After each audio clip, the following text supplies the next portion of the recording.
Hello, everyone. Thank you for joining the podcast today. I have Dr. Kim Friedman with us today. Hi, Kim. How are you? Hey, Maria. Thank you so much for inviting me. Yeah, it's a pleasure to have you on. I really admire all your accomplishments. And I met Kim being on the advisory board for PECAA HEA, and pretty amazed with her accomplishments over the years. And I thought I'd have her on the podcast today as one of the series of amazing women in optometry. So welcome.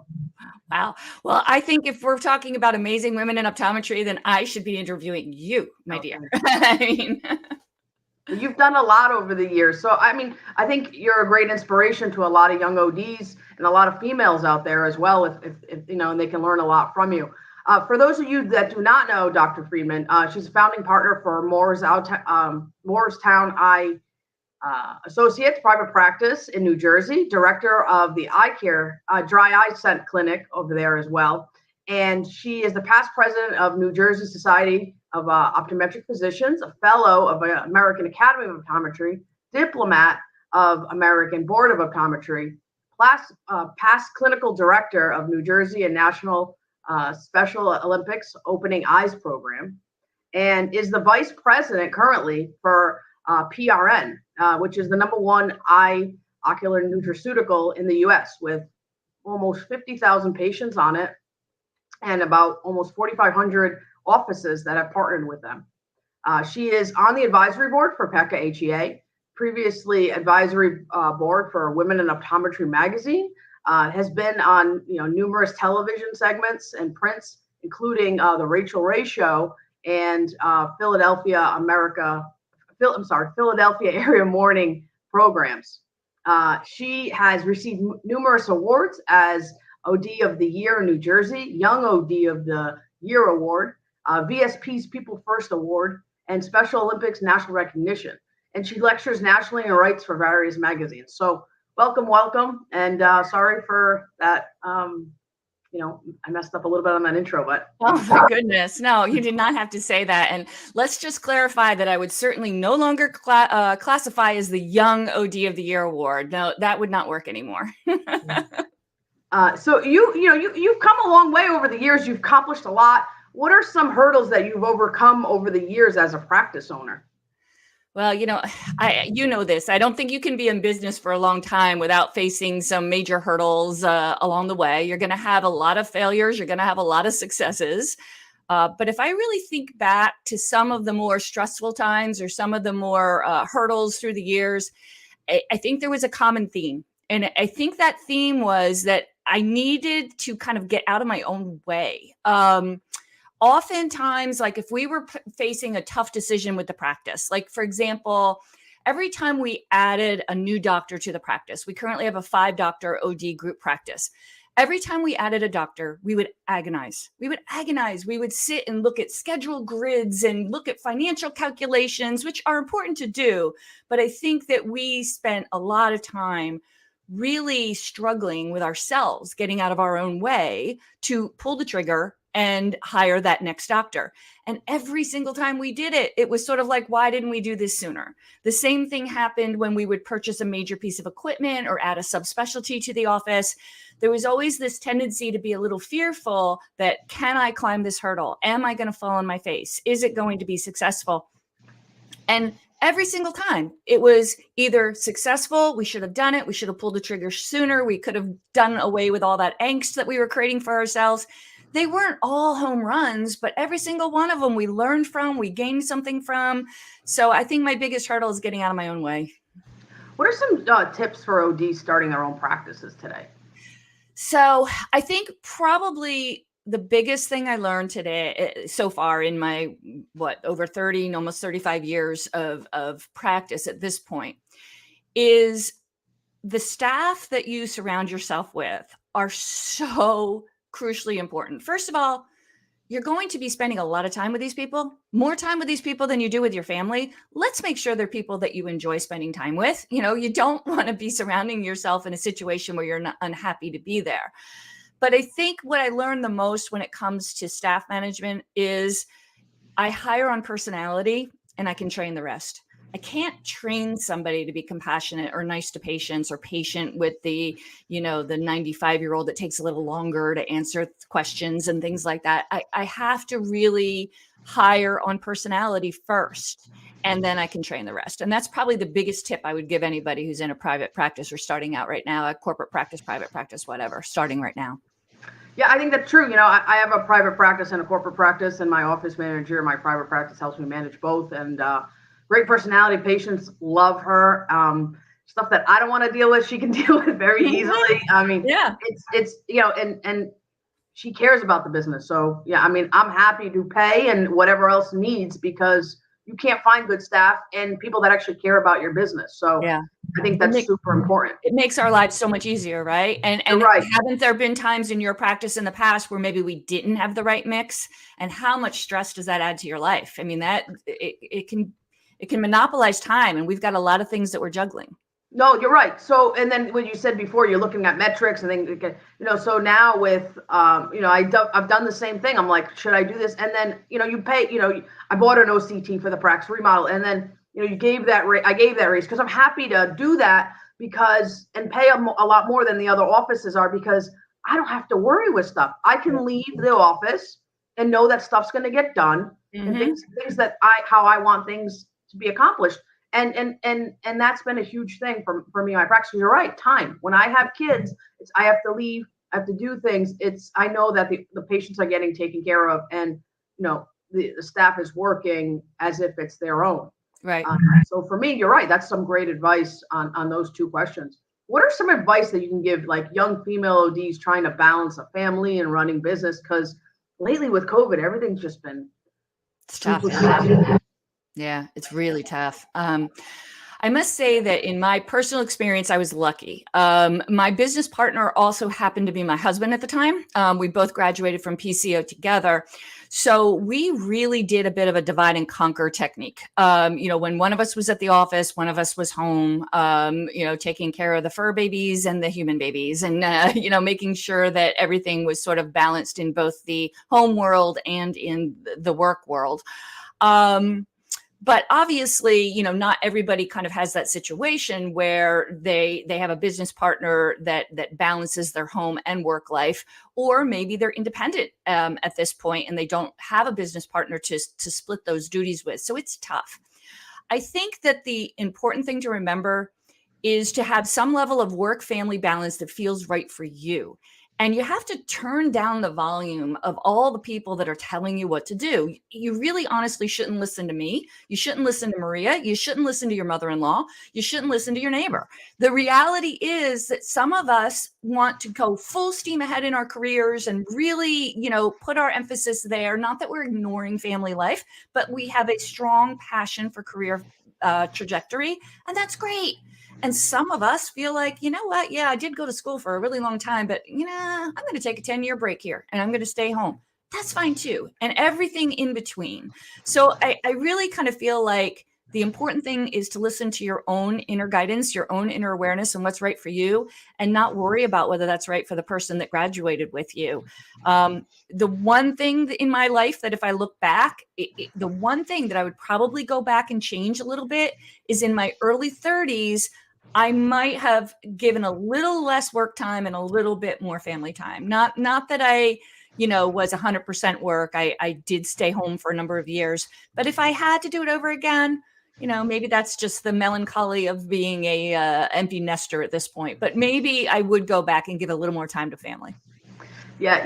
I try to, my kids are 9 and 11. They're little. My husband's an engineer. So we try to figure out how to balance and do that. So with me, if it's something suddenly that happens that needs to be taken care of, he can leave work and do that. If we can plan it ahead within my schedule, then I'll take care of it and do that. And for me, my passion was come out of school, have my own business, and it's taken almost 15 years to get here. It took a while, but we kind of worked together. We discussed, what our goals were and what the passion were and whatever the case was. And he's been great to allow me, not allow, but help to support that. So I can do this and it benefits the family, right? In the long run. So it's been great. And you're right. You don't listen to anybody else, because everyone's going to give you their opinions of what you should do and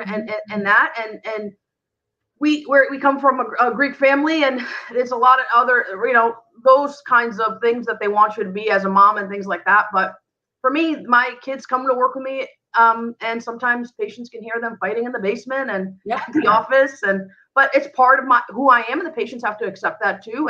But they're also seeing things like they see that mom works, they see how responsibility, taking care of patients, whatever. And then if they want to do this later, great. If not, don't have to. But they also, I think, will have respect of how hard we work to help them. So that's how I perceive it. But you're right. I mean, the career trajectory and all that, it's what you're passionate about if you want it. And there's other things that I don't like and maybe I don't want to do. And, my husband will take care of certain things. So, but yeah, you're right. Divide and conquer. And you can't be everything. You can't do everything. And everyone's different. You're right. What works for Kim it might not work for Maria, and Maria for Kim. So you're right. I mean, just take what you want for everyone else. And if, you don't have to listen to what it is, because again, it's your life. You want to be happy with what you have and what works with your spouse. Right. Listen to yourself, listen to your gut instinct, listen to your inner guidance. You won't go wrong. And your kids are fine, right? I mean, they grew up fine. I was going to say, I'm on a different end of this now. My daughter's 26, living on her own in New York City, totally fully cooked and done. And she's doing fine. And she did the same thing. She came to work with me, in the beginning. There was a period of time where I was acting as the executive director of the NJSOP. And we had this joke in the NJSOP that on Mondays, I would take Leanne to work with me in her baby carrier because she was still really little, and she would sit there with me. And then as she got older, in order to entertain her, that we did Monday bags, and Monday bags were like, the toys or the coloring books or the sticker, whatever I pre-prepared with some snacks and some games and activities for her to sit there and do while I was working. So I would go to the NJSOP office and all the staff would go, "Ooh, what's in the Monday bag today?" But that's the way you make it work. That's right. So I've talked to a lot of women that have done this over the years, and I always say, like, are your kids okay? Yeah, they're super successful. So you set the example. They know, right? So you bring them along with you. It's part of your office. It's part of you. And now I think it's even more acceptable than maybe it was in the past. Give us you were one of the few females on the board in New Jersey. Give us like what your journey was, how you became part of that, how you rose up to president with young kids as well. Yeah, it actually started when I was in college. When I was in college, I worked in a summer job for the NJSOP. At that point, I already knew I was headed optometry. And so I volunteered, and then I got a job there in the summer, basically doing office work. But that got me to know the staff and the people involved. And then when I graduated, I volunteered to sit on a scholarship committee, real simple scholarship committee. It was a scholarship that I had received as a student. So it was an easy way in. From there, it's the typical story. You get asked to be on the member program board, then you get asked to be on the executive committee, and then eventually you become president. And along the way, I also did serve as an interim executive director for a while when we were between executive directors. So kind of filled every role along the way there, from student intern up to executive director and president. It was a long journey. It was probably 15, 20 years along the way. But I was really proud to be the first female president. I was proud to be the president that handled the implementation of our orals medication and embarked on a PR journey that came out of some legislation that we were working on that ended up getting more media hits than the AOA and all other 49 states combined. So we were really proud of that at the time. It was a lot of fun to do. And, but I think that the take home is that I'm really happy to see that, leadership in optometry is becoming more diverse. At the time, I was weird to be the only female in the room for most things that we were doing. It's not like that anymore.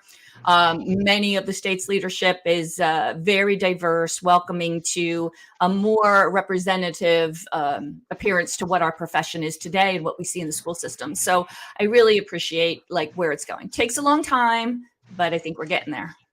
Yeah, I mean, you're one of the few females, like other females in the industry, that kind of paved the path for the young ODs to females to be on these boards, to be more diverse now. So what you also serve as a consultant in the industry, a speaker, current vice president of PRN. Give us a little bit tell us a little more about that and how you do all this with a practice as well. Busy practice, I have to say. I jokingly say it must be because I have career ADD. I kind of move around a little bit within the profession at times. I must say that the main reason why I can kind of juggle this is because I don't run the practice full time anymore. I am a 50% owner of the practice, and I run about 20% of the management of the practice at this point, because I do have to have my energies in other areas. My full-time job is with PRN at this point. I'm seeing patients about 8 hours a week. So obviously things have transitioned slowly since 2018 when I started with PRN. This gradual reduction in my responsibilities in the office has allowed me to focus on other passions that I have. Right now, I handle certain management duties like frame board and contact lens supplies and physical office supplies, things like that. But my partner really handles day-to-day operations, glasses manufacturing, billing and coding, staff management. So he's got the lion's share of the management responsibilities right now. We do weekly or biweekly meetings to make sure we stay in touch. But it's a lot of it's divide and conquer again, right? You pick your priorities and you figure out where those things are going to land. I'm sure you have to do the same thing. Yeah, what you're good at, and then or you're not. Maybe you pass off to your partner. You have more strengths in those areas. I'm horrible at like taxes and payroll and that kind of stuff. I'm horrible at that. I don't have the patience. He should be a CPA. That's what he loves to do. So it works well. I just read your article on Independent Strong with the frame management article. I thought it was very good. So anyone that's watching this podcast, take a look at that article. It's very good. And it's something I need to learn more on the optical side. So I read a lot on that stuff. Optometry is a great profession, like you do. You have your own practice. You can be a consultant, be a speaker. I like doing that stuff too. I like to mix it up because I get bored. If I'm in one place, I get bored. And even like with my office, if I'm not busy, if I'm not busy and I have a break, I don't want to be here. I want to leave. I want to be constantly busy because there's other stuff that I got to do. But for me, it's a grind. I've been doing this for 15 years. I'm kind of new per se. What motivates you to keep pursuing and doing more in the industry, after being almost 30 years out? I think I'm like you.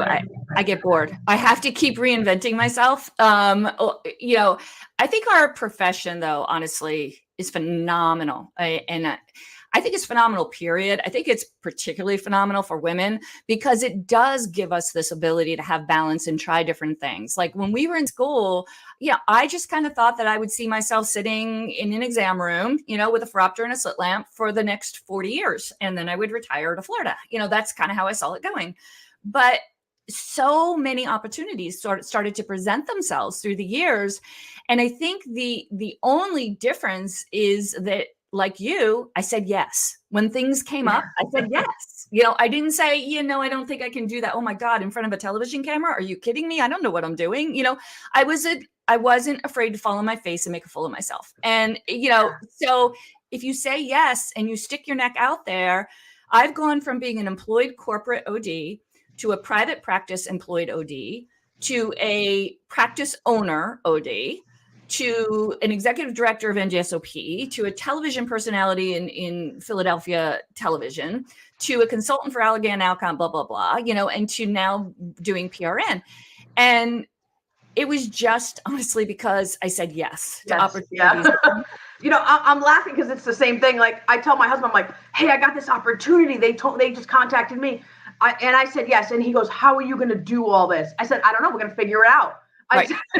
I said, if you want to get something done, ask a busy person. They'll figure out how to just say yes. I said, and it's an honor because you're like, they're thinking that I should be a consultant for this. This is great. And then, but if you're passionate, you love it. And you do it's different perspectives. It's great. But because you don't know what pops up the next day for opportunities. And you just have to kind of say yes to these things. And this is what I tell doctors too. You have an opportunity to have our own business. If that's what you're passionate about, and you're nervous about it, just say, Sure. yeah, you can do it. There's so many resources out there now. There's so many doctors that will help you. People Yep. want to see you succeed. Optometry, patients need it. There's a need. You can still make money on glasses and optical, but there are hurdles. It's just a little different now. But there's so many resources out there to do that, and they got to have the confidence. So for me, yeah, there's been a lot of failures over the years, but you learn from them and you become stronger. So if you fell on your face and embarrassed yourself, the next time's not going to be as bad, right? Right. You really embarrassed yourself. Right. But yeah, you have to kind of know what your goal is. No, sorry, go ahead. You're one of those resources. Like I read what you put out there, like on corporate optometry Facebook and things like that, and you're constantly encouraging people. I see people posting things where you can tell that they're nervous. You can tell that they don't have the confidence that they can do those things. And every time you come back with, you can do this. This is like, we just have to get out of our way, and believe in ourselves. We have the skill set better than anyone else does in this area. We have the intelligence, we have the drive, we can do it. And there are mentors out there like Maria that can help you and do that.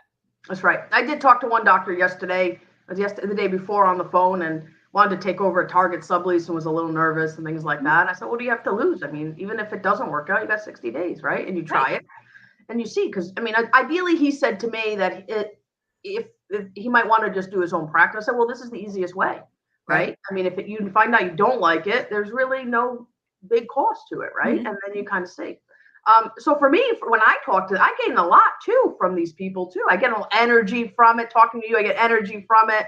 And positive. And I learn a lot too from talking to different people. So, and then I go to some meetings too. And that's why I encourage doctors too. I said, just go to the meetings and go to Expo, surround yourself with people that, are better. Because now I'll go to these meetings and I'm like, oh, I'm not on top of my game on this. All right, I got to get better, Right. So these are, it's how you get better too. And you get confidence and you see, and also, okay, I might be struggling on this. This person did this. What can I do? And they have advice. And that's the great thing with optometry. People want to help each other. Yep. It might not be in your area, but the Facebook groups, and there's a lot of out there. Yeah, so you can connect with anybody all over the country, and they'll help you directly, right? And we have a network. Yeah, we have a network that's pretty good. I mean, we encourage each other. We want to support each other. There's plenty of people out there that can serve as mentors if you just ask, or if you just start attending meetings. I think. You can get a continuing education class anywhere right now. Like you can get all of your credits depending on the state by sitting behind your computer and never leaving your house, but if you get out and you go to the local society meetings, go to the state meetings, go to the regional trade shows and the big ones, like the networks that you develop and it reinvigorates you. Don't you always, when you go to a trade show, you come home like, yay, like ready to go. It reinvigorates you again. And then in a week, you're back to normal again. But, at least it gives you that little boost. I went recently, I think it was in April. I went to, first time it was a practice management group. And I went, and there was this big practice, multiple locations. And I go back, my husband came with me. I went back to the hotel room and I go, oh my God, you have no idea. These are not like the new grads I talked to on the phone, like getting started. I'm like, I need to up my game. We go back. I need to invest in this and do this and get better. But you did. They challenge you. And they're like, well, okay, you have one practice. Are you looking to buy another one? You should be looking to buy another. You should be, that's what you should be doing. And it does. It motivates you. And it makes you like get out of your comfort zone. Because once you get comfortable, that's when you lose. That's my opinion. Doctors that that haven't succeeded over the years, they got complacent with just doing regular routine eye exams. They relied on vision plans, things like that. There's a lot of naysayers, but a lot of practice have been super successful in different ways in their practice. Now we talk about failures. Tell us about your failures and your career path, how you kind of overcome them, because I think a lot of people don't talk about those things. And I think those are the most important things to talk about so people can relate. Yeah, I think that, everybody has failures along the way. On a small scale, like we had, sometimes hired people that in retrospect, I wish maybe we didn't. We all have like, kind of war stories of employees that maybe were not the right fit. I've got war stories with employees that stole or that, things like that. Sometimes we don't make the best of decisions there, or we're trying to make a decision just to fill a spot, and we don't, we go with expedience instead of our own gut instinct or intelligence in those decisions. So there's been some of those along the way. I think that's true with any business. There's been a few pieces of equipment that, you kind of think this is the latest and the greatest, and then you find in 6 months or a year, they're kind of gathering dust. Each one of those, though, I do think was a learning experience in terms of helping us refine what our practice image is and our practice energy and intention. So that was good. I mentioned before that I think that I probably would have had a slightly better work family balance, along the way. So there were definitely some of those, in the PR front. There were certainly some, television appearances here and there along the way where I thought, oh gosh, why did I say that? Or, things like that. But again, you live and learn, nothing that I would go back and say, oh my gosh, that was just the most horrible thing in the world. At the time, you might be like, oh, this is terrible. But I remember saying to my daughter when she was in middle school at one point, and, going through whatever middle school drama it was at that time, if you think back to when you did something stupid in middle school or high school, you were in the cafeteria and you dropped your tray and you were just devastated and you turned bright red and everybody looked at you and went, ooh, right. And you just thought it was the end of the world. Now, looking back, do you remember any kid that dropped a tray? Do you remember, you don't remember that stuff. We're so focused on how we think people are perceiving us. But the reality is they're just worried about how you're perceiving them. It's so funny how we kind of are so self-judgmental on these things. So yeah, we screw up. We have failures. But each one of those helps us move forward and helps us avoid making those same failures again. So in looking back, there's nothing that sticks out to me like, oh my God, that was the most devastating thing in the world. There was a bunch of little things. I wouldn't do them again, but they're no big deal. What about you? Do you have anything that, was just, huge? A lot of stuff. Yeah. I mean, I tell people a lot of failures over the years. I mean, there's things that I've done and, haven't been successful and just kind of keep going, or been kind of rejected with maybe not being the initial practice purchaser, being on the second string, or maybe just with advertisers with corporate optometry and stuff like that. But for me, I kind of use it as motivation. I mean, I think other people maybe just would shy away and say, okay, maybe this is not something. But when I started CO, I mean, I said, okay, I think this is something that's needed in the industry, and got a lot of pushback. And 5 years later, I mean, it's one of the largest networks, and people are searching that and getting information. Mm-hmm. And, there was a lot of failures. But if I was going to quit because somebody told me, you got to follow your intuition and got to see what you like. And for me, if they didn't give me, I mean, the failure was like, all right, you say no, I'm going to prove you wrong. So right. I'm going to show you. And maybe it's not the best content at times. It's not Shakespeare that's written, but I'm going to write as much as I can and throw a bunch of content out there, get different audiences for me, and grown it. And now it's kind of like in cruise control mode, because you're like, how do you do all this? Well, because it's like endurance. It's like you're running that marathon, right? Once you train your muscles, it's easy.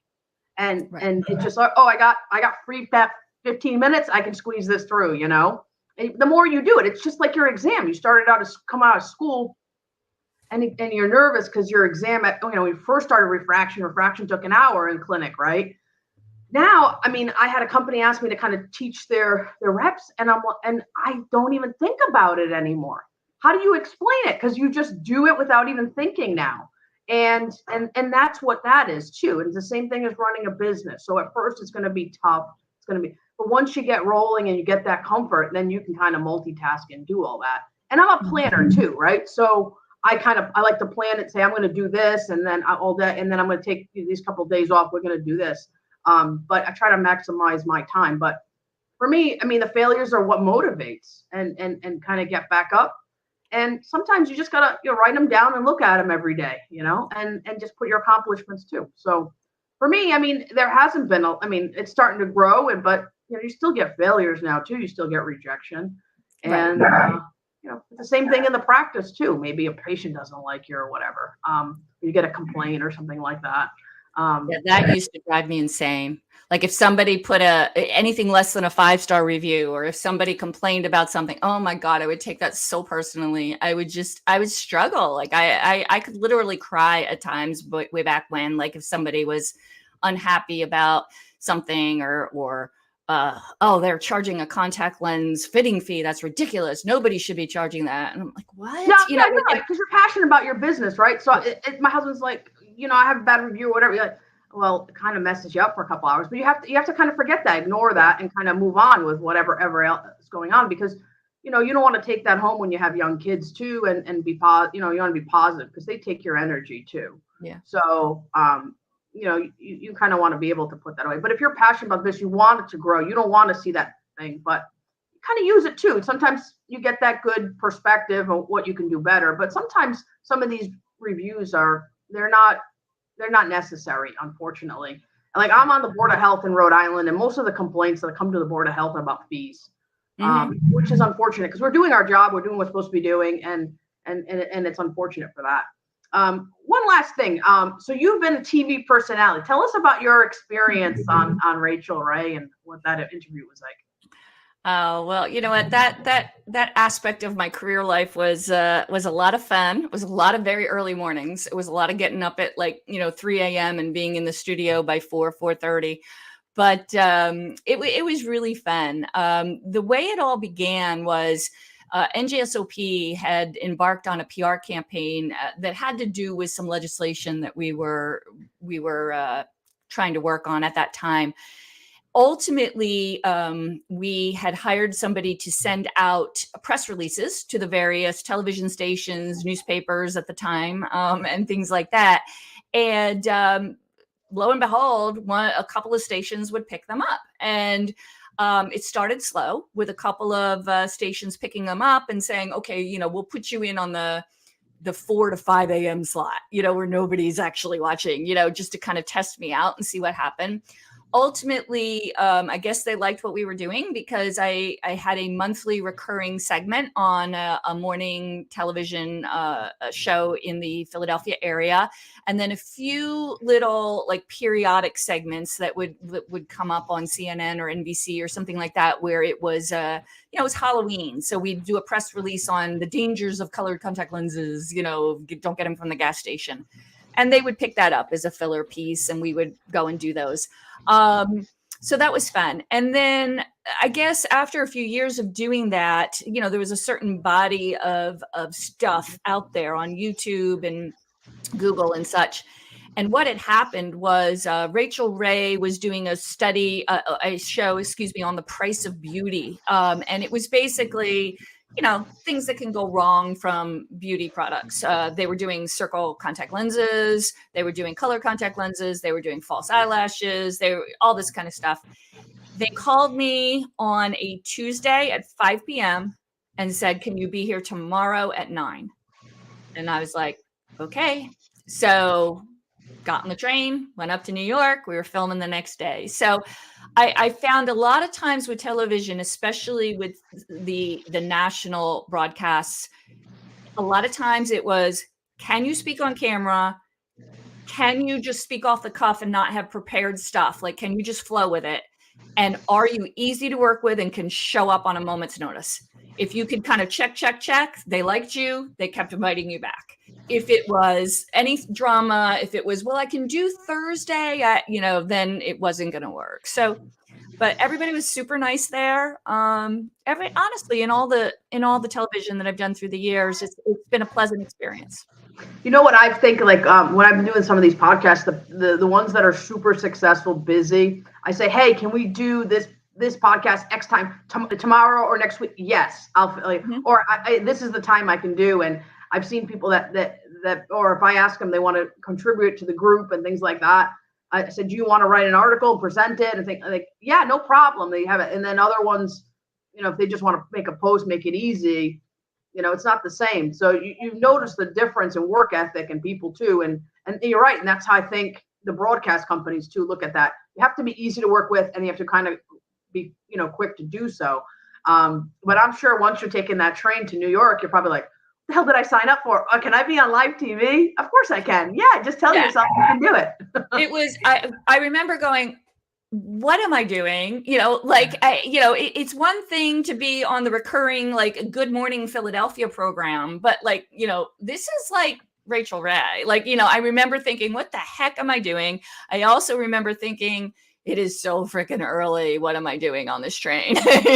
Because a lot of the television is very, very, very early in the morning. And I would go into Philly. My daughter was like in middle school, elementary school, middle school, high school, early high school when we were doing this. And, I would be home before she even got out of bed. And then my day would start, and I would take care of her and then go see patients. So it was exhausting. Like, I couldn't do it every day because it was, 3 a.m. wake up call, then the rest of your normal day after that, but it was fun to do for a while. Yeah. And you wanted to do it. It was different. And you had that motivation to do it. So you still put your daughter on the bus. You still did everything else. Right. So it's, so it's what motivates you, what you're passionate about. So if that's your career trajectory and you want to do it, then you do it. I mean, yeah. I mean, and now I'm sure, like, there's plenty of opportunities. It's hard to say no, because sometimes if you say the opportunity is not there again, Right. But yeah, so just, I always say, I have a motto, and they took a photo at Warby Parker and they said, what's your quote? And my quote is, say yes to every opportunity.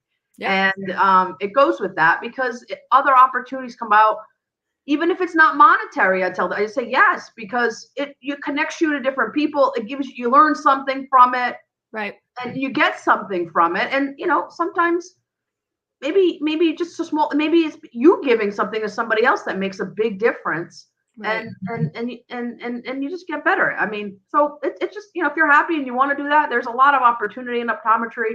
You are one of the good examples for females out there that a lot of ODs can look up to and do a lot more. So I want to thank you so much for coming on the podcast today. Amazing women in optometry. Thank you so much for joining. And any last minute comments or email that you want to provide if people want to contact you? Well, thank you again so much for inviting me. I think overall our theme today is get out of your own way and say yes, right? I mean, that's what we just kept saying over and over again. But yeah, if anybody wants to reach me for anything, it's K Friedman. It's spelled Friedman at prnomegahealth.com. So K Friedman at prnomegahealth.com. And Maria knows how to reach me as well. And I really appreciate your time. It was great to chat in a venue that's not like our normal PECAA board meeting together. So this is great fun. Thank you. Yeah, and you gave me a lot of energy to get rolling today. Thank you so much.